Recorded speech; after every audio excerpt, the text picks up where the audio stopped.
আমরা খাবারটা চলে আসছে, আমরা খাবো।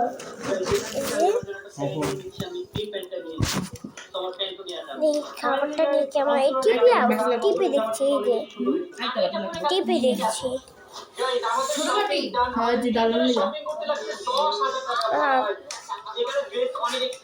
আসছে বেরিয়ে আমাদের দাঁত আসছে খেতে, পাশে বাড়ি আসছিল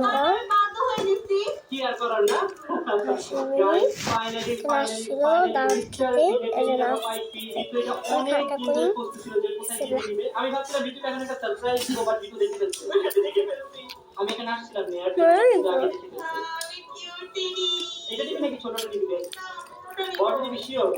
ওকে গাইস, গাইস ঘুরতে ঘুরতে অনেক সুন্দর একটা দোকানে চলে আসছে। আর এই দোকানে এত সুন্দর সুন্দর বেডশিট, আমার মাথা খারাপ হয়ে গেছে। আমি একটা বেডশিট পছন্দ করছি, তোমাদের দেখাই।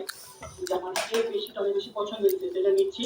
ওরা সবাই অবাক হয়ে গেছে যে এত বড়টা কিভাবে নিচ্ছি। এত বড়টা কিভাবে নিচ্ছি পাবো না, যে লাকিতে জায়গা নেই, তুমি কোথা থেকে নিবা এটা? পাবো ইনশাআল্লাহ পাবো। তো গাইস আমি নিয়ে নিয়েছি এইটা। গাইস আজকে কিভাবে প্রথমে আমার 1 লাখ টাকা শেষ, আমার তো মাথা ধরে ভাই। খাবার কমবে, খাওয়াটা শেষ হতে থাকবো, তারপর খাওয়া শেষ হলে আর ব্লগটা দেখাবো। আল্লাহ হাফেজ।